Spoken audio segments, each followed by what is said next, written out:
Je voudrais rendre mes hommages à mon maître spirituel, à Srila Prabhupada, à toute l'affiliation spirituelle et à tous les dévots qui sont ici aujourd'hui pour pouvoir parler de Krishna et de ses divertissements. Et les remercier de m'engager dans ce service. Donc,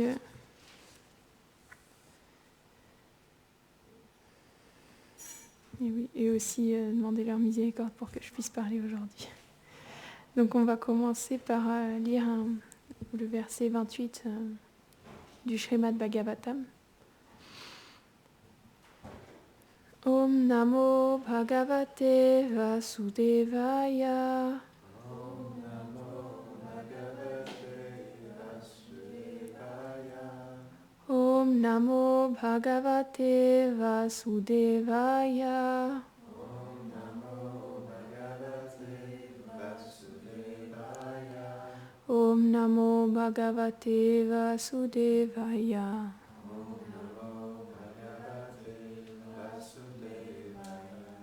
Donc, page 108, verset 28 du 3e chapitre.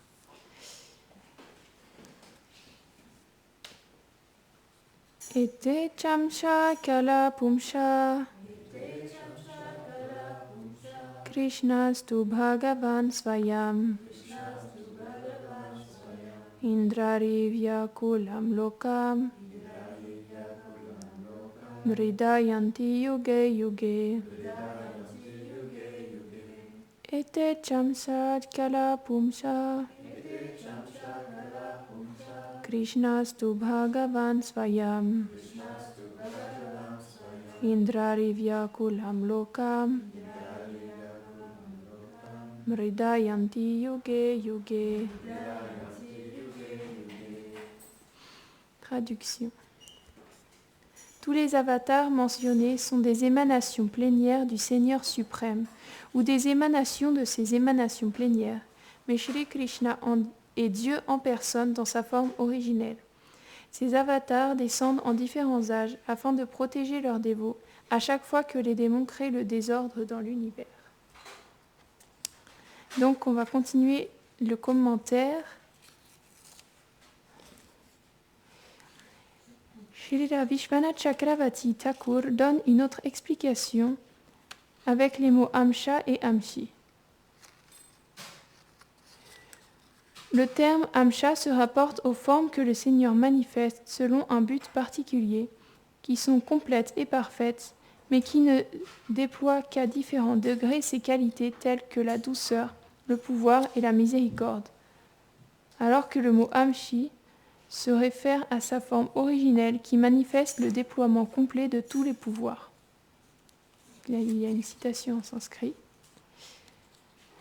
Nrishinga, Parashuram, Kalki et les Purusha avatars montrent la puissance du Seigneur.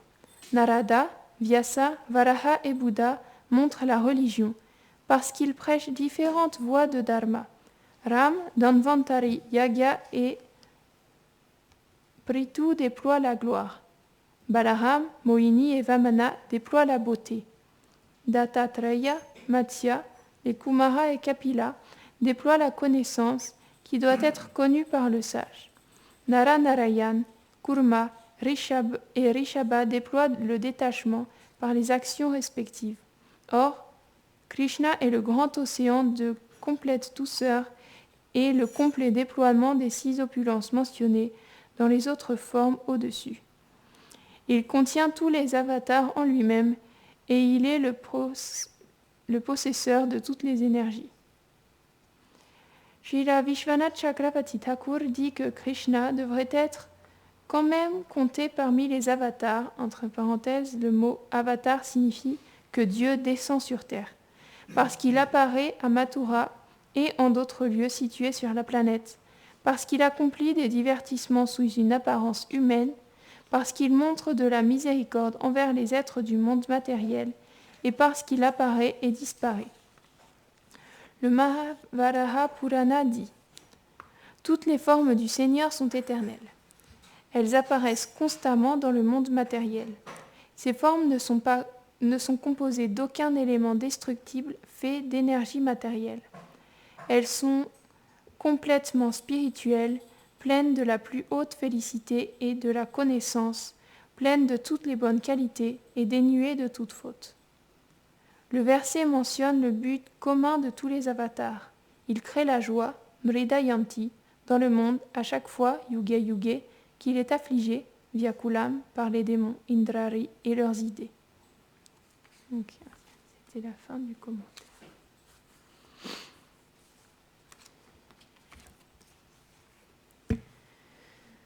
Om Ganati Mirandasya Gyanam Janam Sharakaya Shakshurun Miritam Yena Taismai Shri Gurave Namaha Shri Chaitanya Manobishtam Stapindam Yena Bhutare Svayam Rupa Karamaryam Dadati Svapadantikam Namo Mahabhadanyaya Krishna Prema Pradayate Krishnaya Krishna Chaitanya Namne Goradvishe Namaha He Krishna Karuna Sindhu Dinabandhu Jagatpate Gopesha Gopika Kanta Radha Kanta Namostute Tapta Kanchana Gorangi Radhe Vrindavaneshwari Vrishabhanu Sute Devi Pranamami Hari Priye Jai Shri Krishna Chaitanya Prabhu Nityananda Shri Advaita Gadadhara Shri Vasadi Gora Bhakta Vrinda Hare Krishna, Krishna Krishna, Hare Hare, Hare Ramo, Ramo Ramo, Hare Hare. Namam Vishnu Padaya Krishna Preshtaya Bhutale Srimate Bhaktivedanta Swaminiti Namine Namaste Saraswati Devi Gauravani Pracharine Nirvishisha Shunyavadi Paschatya Deshatarine Vanchakalpatarubhyascha Kripa Sindhubhya Eva Cha Patitanam Pavanebhyo Vaishnavebhyo Namo Namaha.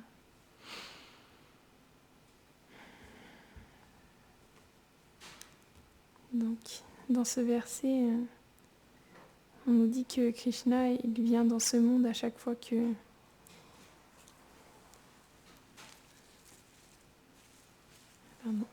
à chaque fois que des démons apparaissent et que s'élèvent. C'est comment qu'il dit ? À chaque fois que le monde est affligé par les démons et leurs idées, Krishna vient et apparaît dans ce monde. Et la dernière fois, justement, j'ai commencé à parler un peu du divertissement de Putana parce que j'ai trouvé plusieurs classes sur le sujet où on peut voir. Où on parle un peu du divertissement de Putana. Et on en était arrivé au moment où Putana, elle se portait volontaire pour aller au village de Vrindavan pour tuer Krishna, parce qu'il fallait tuer tous les enfants qui avaient moins d'un mois, parce que le roi Kamcha, il avait peur pour sa vie, étant donné que Kali, la déesse Kali lui avait dit que l'enfant qui allait le tuer était déjà né et qu'il était sain et sauf. Donc, Putana, c'était une Rakshasi qui était très cruelle et qui s'était portée volontaire pour tuer tous les bébés qui avaient moins d'un mois aux alentours et donc elle s'est rendue à Vrindavan. Et ce qui est intéressant de constater, c'est que finalement, elle est allée à Vrindavan, elle est allée directement dans la demeure de Nanda Maharaj. Donc elle a tué aucun bébé finalement. Mais dans le Srimad Bhagavatam, on peut croire le contraire parce que c'est dit qu'elle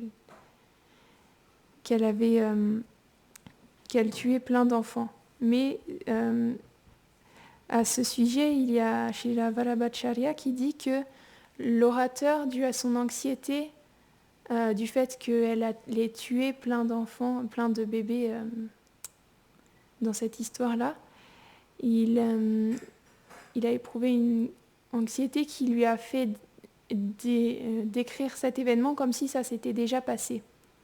alors que finalement ce n'était pas encore arrivé. Il a été directement dans la maison de Nanda Maharaj et Mère Yashoda.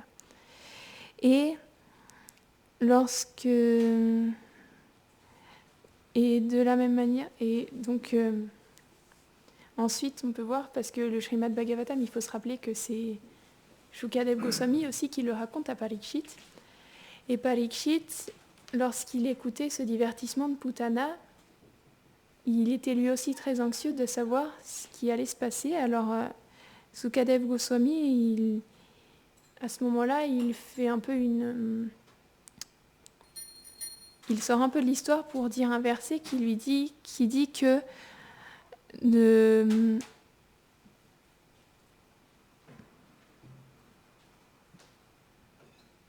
il parle tout d'un coup des gloires de parler de Krishna. Il dit que là où on parle de Krishna, là où on chante les noms de Krishna, il n'y a pas de mauvais augure, rien de mauvais ne peut arriver. Alors là, étant donné que Krishna lui-même était présent en ce lieu, c'était de toute manière rien de mal, aucune mauvaise chose ne pouvait arriver. Et c'est intéressant de se rappeler de ça parce que de la même manière, lorsque on est dans un endroit où on chante les saints noms, où on parle de Krishna, où Krishna lui-même est présent sous la forme de la déité,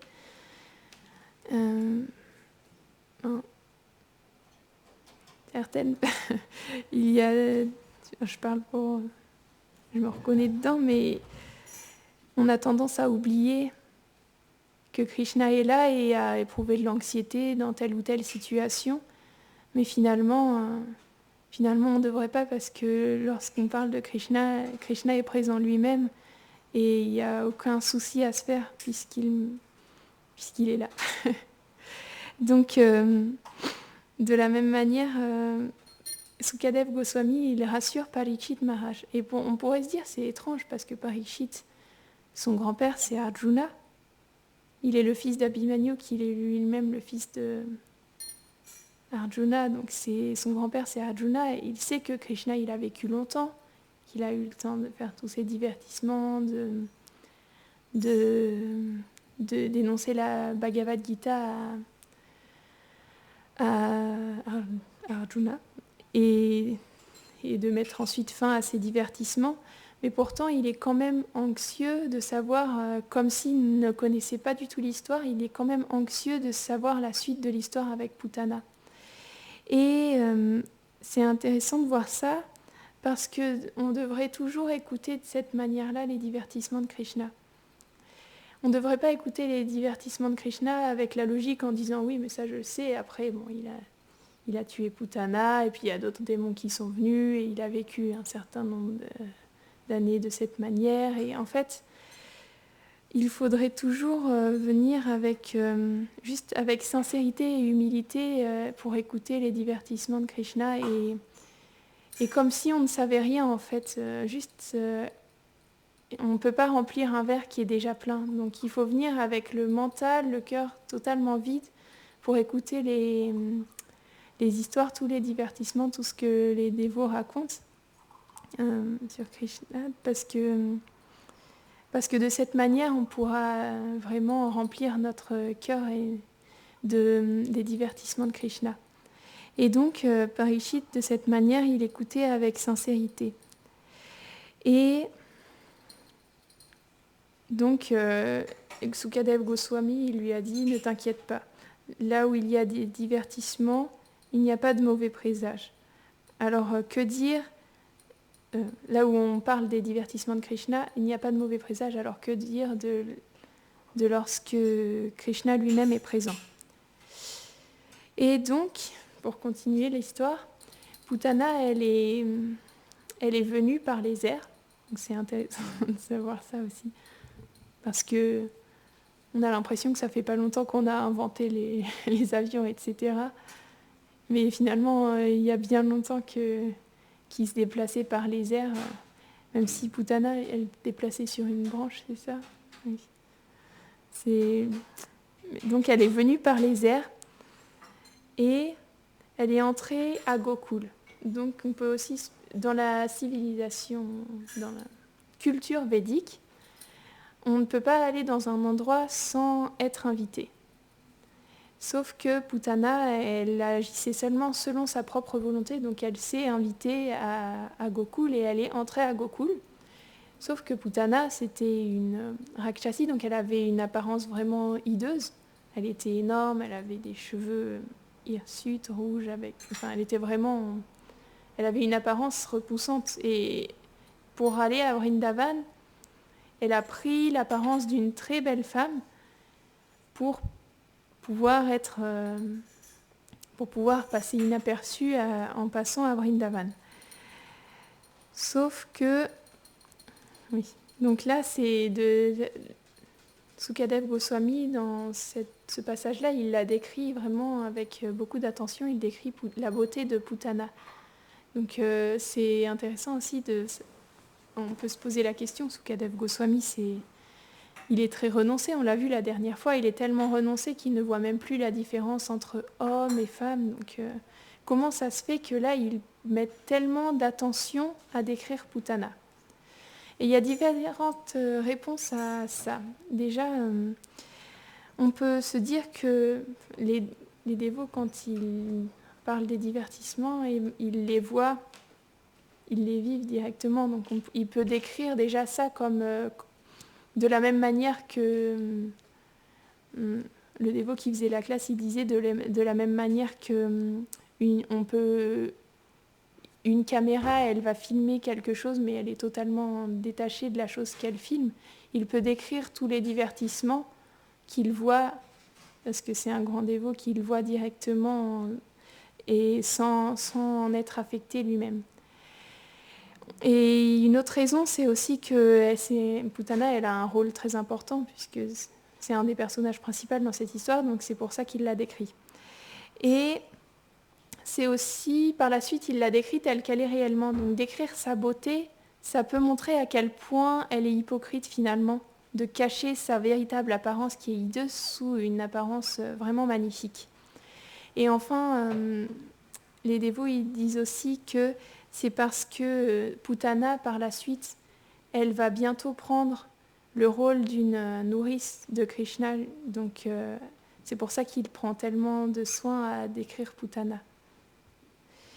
Et donc, je vais lire le verset, je le traduis directement, donc c'est un peu... je vais faire de mon mieux pour le traduire. Le verset qui décrit sa beauté lorsqu'elle rentre à Vrindavan.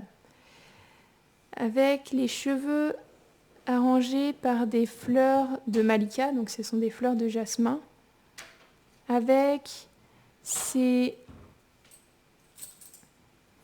sa poitrine très importante et ses hanches très larges qui pesaient sur sa taille fine, ses beaux vêtements et ses boucles d'oreilles qu'elle portait, l'éclat et la grande attirance de son visage étaient entourés de ses cheveux noirs et les regards et avec les regards attirants qu'elle jetait à tout le monde,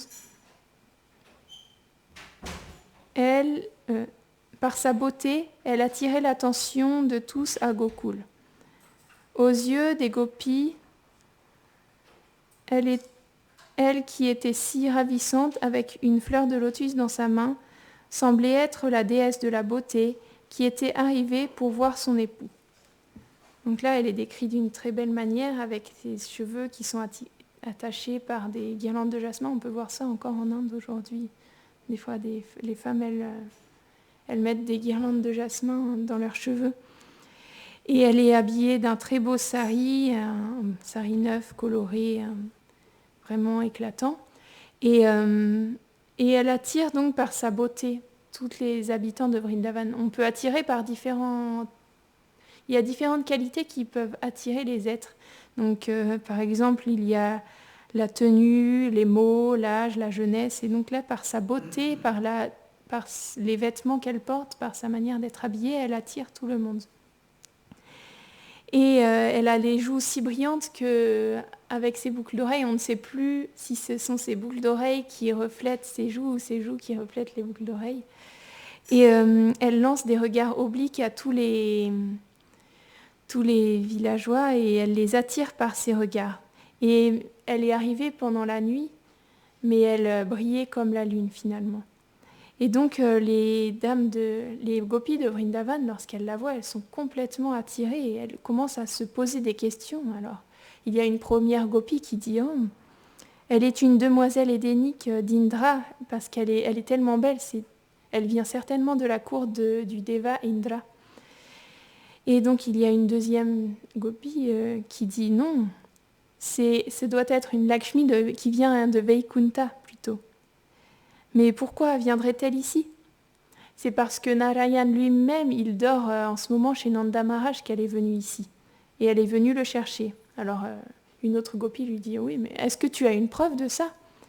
Eh bien, regarde, elle a un lotus dans sa main. Sauf que le lotus, c'est le symbole de Lakshmi parce qu'il représente la richesse, la beauté, la satisfaction et la prospérité. Donc, étant donné qu'elle a un lotus dans sa main, c'est certainement Lakshmi elle-même. Donc Lakshmi, elle est certainement venue ici pour bénir Krishna. Et il est tellement beau, notre Krishna, qu'elle pourrait très bien laisser Narayan pour venir le bénir. Et l'invitation de Nanda Maharaj s'est certainement répandue jusqu'aux planètes édéniques et c'est pourquoi elle est venue jusqu'ici. Donc les gopis, elles étaient totalement captivées par la beauté de Putana. Et donc c'est intéressant de voir ça parce que Putana, on sait que c'est une Rakshasi très cruelle, mais les Vrajbasi voyaient seulement les qualités en elle. Et en fait, les grands dévots qui ont les yeux enduits du baume de la dévotion, ils voient seulement les qualités chez les êtres. Ils ne voient pas ce qu'il y a de mauvais chez eux. Et ils peuvent voir quelqu'un aussi cruel que Putana comme étant aussi élevé que Lakshmi elle-même. Et au contraire, les personnes qui n'ont pas ce baume de la dévotion sur leurs yeux, ils peuvent voir quelqu'un d'aussi élevé que Lakshmi avec autant de défauts que Putana. Et donc, c'est une tendance à juger les êtres et à voir seulement des mauvaises choses chez eux qui existent dans les âmes conditionnées. Et donc, selon cette chose-là, il y a différentes classes de personnes qui sont établies. Et la première classe, c'est premièrement, il y a ceux qui ne voient que les défauts. Même dans la meilleure des situations, face à la meilleure des personnes, ils ne verront que ce qui ne va pas.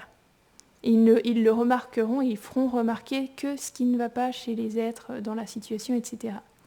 Ensuite, il y a la deuxième classe de personnes, ce sont des personnes qui voient ce qui est de bien et ce qu'il y a de mauvais, mais qui choisissent volontairement d'ignorer ce qu'il y a de bien et de faire remarquer seulement le mauvais. Et donc la troisième classe de personnes, c'est les personnes qui voient le bien et le mauvais, mais qui parlent autant du bien que du mauvais. Ensuite, il y a ceux qui, en voyant le bon et le mal dans les situations et dans les êtres, choisissent volontairement d'ignorer ce qu'ils voient de mal chez les êtres et parlent seulement du positif. Et enfin, les purs dévots, finalement, ils voient seulement le meilleur en chaque situation, en chaque être, puisqu'ils voient la vérité dans tous les êtres. Ils n'ont pas la vision de ce qui est négatif chez les êtres. Et même dans les situations les plus difficiles, finalement, ils voient seulement ce qu'il y a de positif. Et on peut vous citer un exemple à cet égard-là. Un jour, il y avait un grand sage qui s'appelait Santatukara Maharaj. Je ne suis pas sûre de son nom, je n'ai pas tout compris. C'était un grand sage. Et il a voulu se baigner dans la rivière Chandrabhagra qui se trouve au Maharashtra. Donc il s'est rendu dans cette rivière qui est très sainte et il est allé se baigner dans cette rivière. Sauf qu'en sortant de la rivière, il y a une personne très envieuse qui était face à lui et elle lui a craché dessus. Donc lui, simplement, il a accepté, c'était un grand saint, donc il a accepté avec humilité, il est retourné se baigner parce que du coup, il était plus propre. Et il est sorti de nouveau. Et encore une fois, il s'est fait cracher dessus par cette personne. Donc il est retourné se baigner dans la rivière sainte. Et encore une fois, il est sorti. Comme ça s'est passé 108 fois. Il s'est baigné, il se faisait cracher dessus à chaque fois par cette personne envieuse et il se baignait de nouveau. Et au bout de la 108e fois, quand il est sorti, il lui a dit « Oh, personne envieuse, nul n'est plus glorieux que toi !» Alors la personne qui lui crachait dessus, elle lui a dit « Mais pourquoi tu dis ça ?»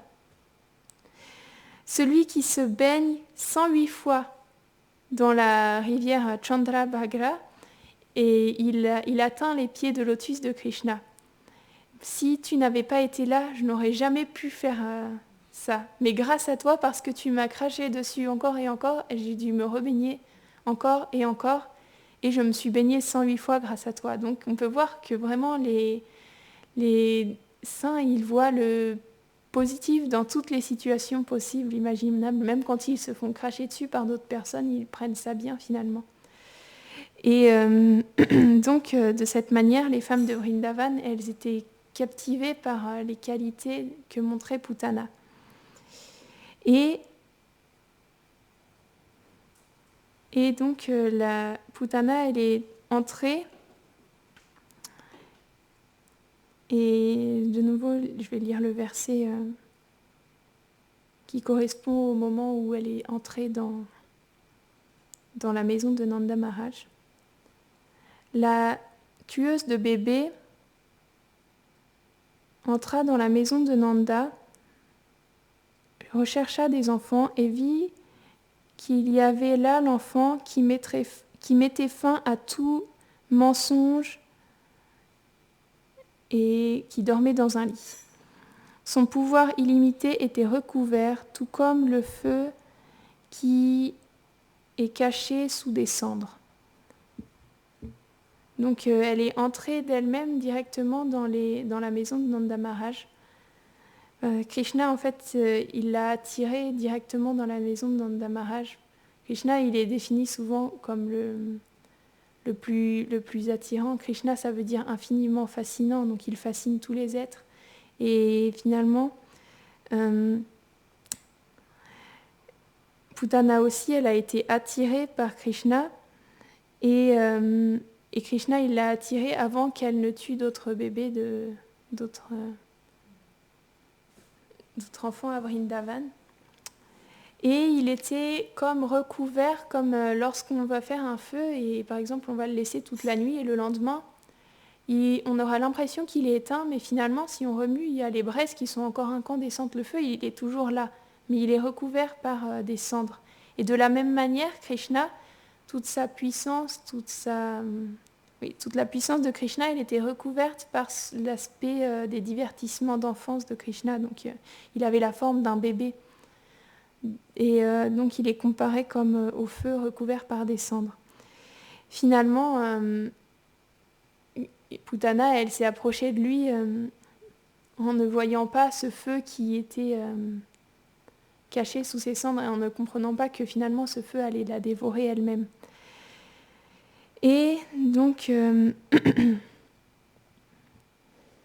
Krishna, là, il est décrit aussi comme celui qui tue l'hypocrisie. Il y avait marqué qu'il met fin au mensonge.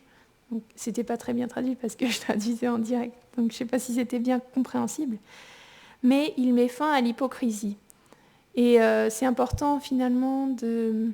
Je dis tout le temps finalement. C'est important de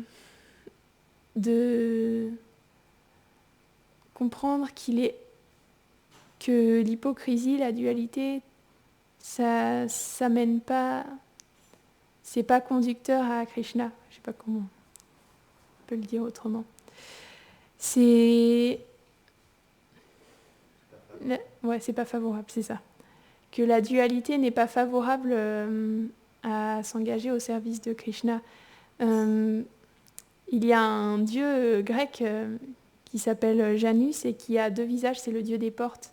Et Et nous aussi, on peut avoir plusieurs visages de cette manière. On peut avoir un visage au travail, pour ceux qui travaillent, lorsqu'on est à l'extérieur, on peut avoir un certain visage, et ensuite on a notre visage qu'on a lorsqu'on est avec notre entourage proche.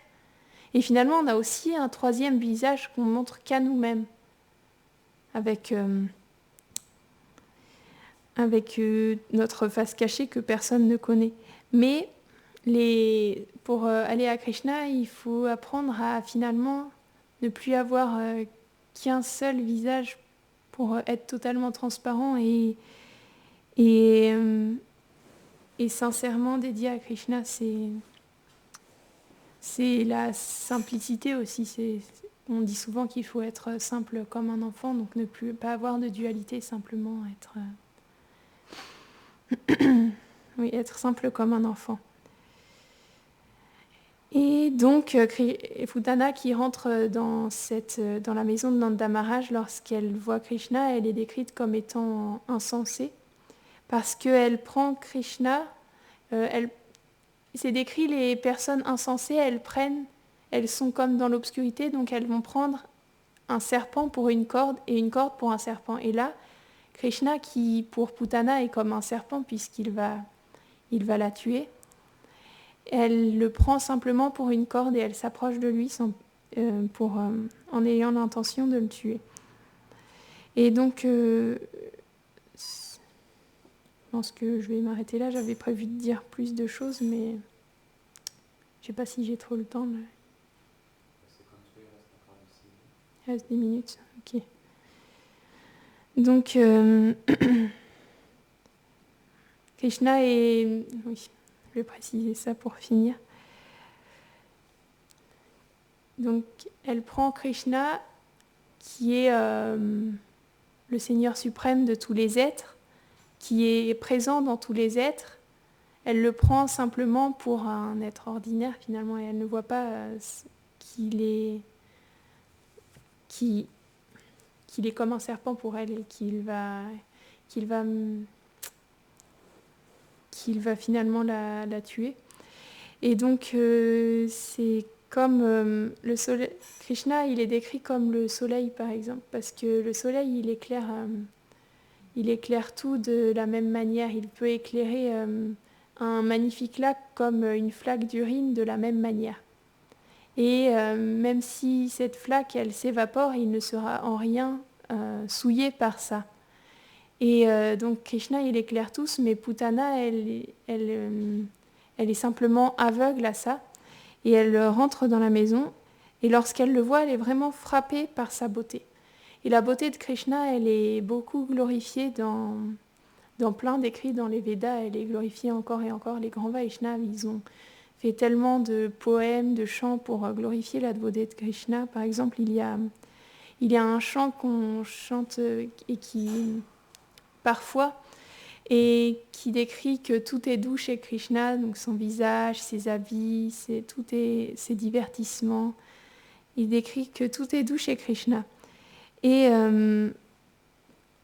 donc Krishna, il est tellement doux que finalement, ses dévots qui lui sont proches, ils oublient tout de sa suprématie.